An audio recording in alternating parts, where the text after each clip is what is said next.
October 31st, 2008, Halloween. The global financial system isn't just struggling, it's full-on melting down.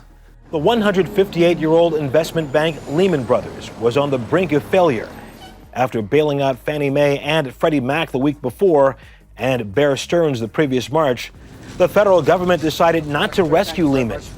That decision set off a chain of events which nearly brought the world financial system to a halt. Lehman Brothers has already collapsed. The government is handing out trillion-dollar bailouts using money they don't have to banks that don't deserve it to protect a system that's already failed. Treasury Secretary Henry Paulson went to Congress to ask for a $700 billion bailout for the nation's banks. The world's most powerful economists are in full panic mode. And at exactly 2:10 p.m. Eastern Time, an email hits a cryptography mailing list. Subject line, Bitcoin P2P eCash paper. No press release, no VC backing, no influencer promotions, no Bloomberg headline, just a PDF, 9 pages, attached to an email from someone named Satoshi Nakamoto, who as far as anyone can tell doesn't even exist. Talk about unsuspecting. While central bankers were throwing everything at the wall trying to save a broken system, or at least profit from its demise, an anonymous dude on the internet quietly released the blueprint that could solve the world's biggest problems. That PDF is the Bitcoin Whitepaper. And today, we're gonna explore it together. So just 9 pages. That's it. No flashy graphics, no hype. Dry, academic, almost brutally concise. It doesn't read like a manifesto, it reads like a mathematical proof. And the very first sentence of the abstract tells you everything you need to know about what's inside. Everything you need to know about what this was actually built for. A purely peer-to-peer version of electronic cash would allow online payments to be sent directly from one party to another without going through a financial institution. Unlike every crypto coin released after this paper, this wasn't about getting rich. It wasn't a speculative asset play. It was about one thing: autonomy. Removing the middleman. Building a system where 2 humans anywhere on Earth can exchange value without asking permission from a bank, a government, or anyone in between. Everything in these 9 pages points back to that sentence. Before Satoshi could offer a solution, he had to nail the diagnosis. And the diagnosis is right there in the introduction of the paper. The root cause of our financial dysfunction, according to Satoshi, is something deceptively simple: trusted third parties. Here's how the legacy system actually works. You buy something online. Money leaves your account, goes to a merchant. But that transaction can be reversed. Chargebacks exist. Disputes exist. Because transactions can be reversed, merchants can't fully trust buyers. So they demand more personal information. They require more verification. They bring in intermediaries to manage the friction. And those intermediaries charge fees. And now there's a whole industry built on managing the fact that the underlying system isn't trustworthy. The bank isn't just holding your money, it's acting as a referee in every transaction you make. A referee you're forced to use, a referee you're forced to pay for, a referee who, by the way, just needed a multi-trillion-dollar bailout. Satoshi's thesis? We need to replace trust with math. Cryptographic proof instead of institutional trust. A system where transactions are computationally impractical to reverse. Not because a bank says so, because the math, the code says so. That's a fundamentally different idea, and most people even today haven't fully internalized just how radical it is. Okay, so how do you actually do that? Let me break this down, because section 2 of the paper is where Satoshi gets algebraic and where most people's eyes start to glaze over. So stay with me. Satoshi defines what a Bitcoin actually is. Not philosophically, mathematically. A coin is a chain of digital signatures. Here's what that means in plain English. Think of a digital fingerprint. When I send you Bitcoin, I take the entire history of that coin, every hand it's ever passed through, and I run it through a mathematical function called a hash. That hash produces a unique fingerprint. Then I mix that fingerprint with your public address, your digital identity on the network. Then I seal the whole thing with my private key. That seal is my signature. It proves mathematically that I owned this coin, and now you own it. This is nothing like a credit card number. A credit card number is just a string of digits. It can be stolen, copied, replicated. But this signature, it's unique to this specific transaction permanently. It can never be reused. Here's the catch though. There's always a catch. This math solves ownership. It doesn't solve double spending. What stops me from copying that signature and sending it to two people at once? I mean, it's digital. Digital things can be duplicated. That's the entire problem with every previous attempt at digital cash. This is the puzzle that stumped cryptographers for decades. Satoshi's answer to that is honestly so elegant. If everyone can agree on the order of transactions, then everyone can agree on who owns what. Simple. Almost stupidly simple, but the implementation is the hard part.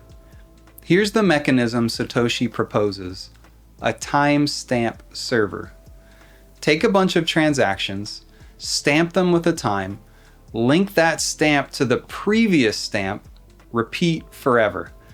You've just built a chain of blocks, a time chain. You might know it as the blockchain, but Satoshi actually never used that word in the paper. Every block is mathematically linked to every block before it. Change anything in the past and you break the chain. The entire network can see it instantly. This creates something genuinely new in human history, a timeline that cannot be argued with. Not because a government enforces it, not because a bank audits it, because the math enforces it. Every node in the network holds a copy. There's no single point of failure, no single point of corruption. It is a distributed ledger of truth, the most honest and transparent thing humans have ever created. Now we have to ask, who gets to write this ledger? In a centralized system, there's a gatekeeper. One authority everyone else must look to for answers and ask permission from. But Satoshi's whole point was to remove the gatekeeper. So how does a leaderless network agree on what's true? This is where proof of work comes in. And the paper describes it not as mining, that word came later, but as a voting mechanism.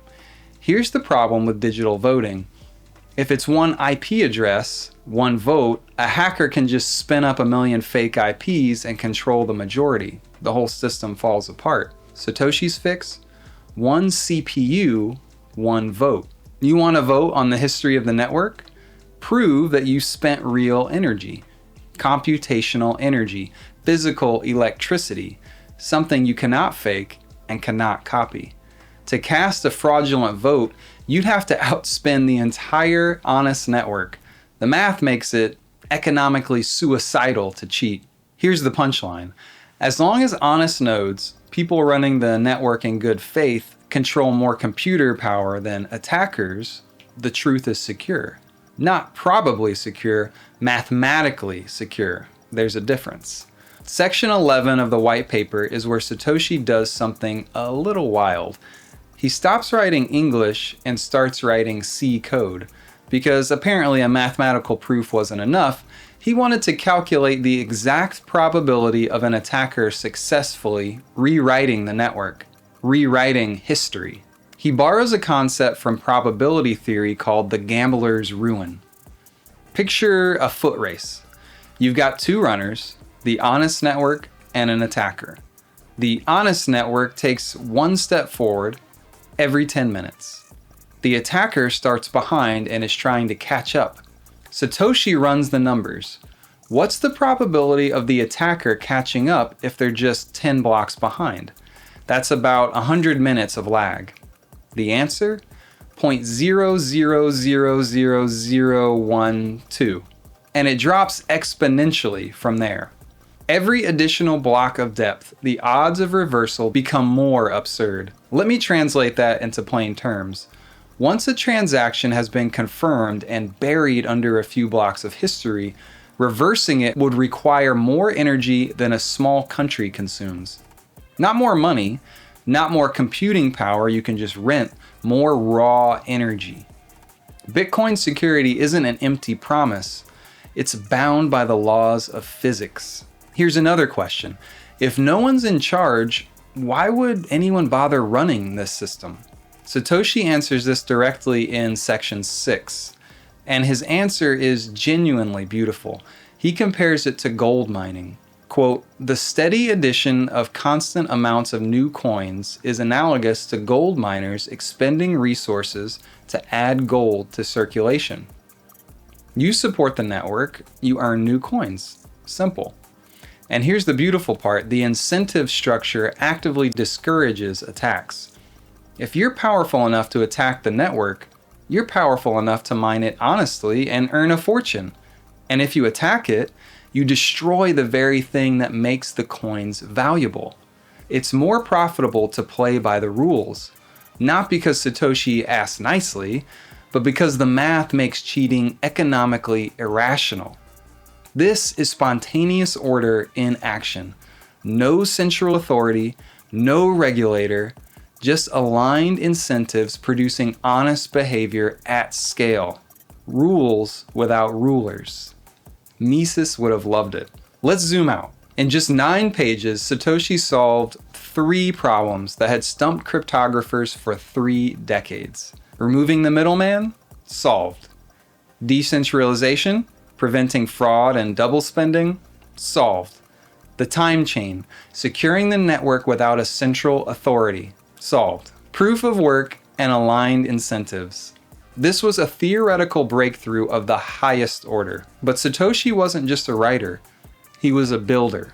While academics were busy picking apart the PDF, debating edge cases, pointing out theoretical flaws, arguing over mailing lists, Satoshi was already finishing the code. 2 months later, on January 3rd, 2009, the network went live. And here's the part that gives me chills every time. Hidden inside the raw data of the very first block, the Genesis block, Satoshi embedded a message. Not a code, not a signature, a newspaper headline from that exact day. Quote, "The Times, 3 January 2009, Chancellor on brink of second bailout for banks." In one sentence, buried in the foundation of a new monetary system, Satoshi immortalized the motive. The old world was bailing out failure. Taking a look at what the governments did, the bailouts, etc., do you think the government did the right thing? But the new world was building an alternative. That's not an accident. That's a timestamp on a revolution. Now, a white paper is still just a theory. Elegant, beautiful, mathematically rigorous theory, but theory. To truly trust Bitcoin, you have to go deeper. How does a network with no leader actually prevent fraud in practice? What does mining actually look like under the hood? Why is it that no one, no government, no hacker, no billionaire has ever successfully cheated this system? That's what we're getting into next. In the next 3-part Explain series, how Bitcoin actually works, we're going under the hood. Transactions, the blockchain, mining, proof of work. We're going to take the system apart and show you the mechanical beauty of what Satoshi actually built. See you there.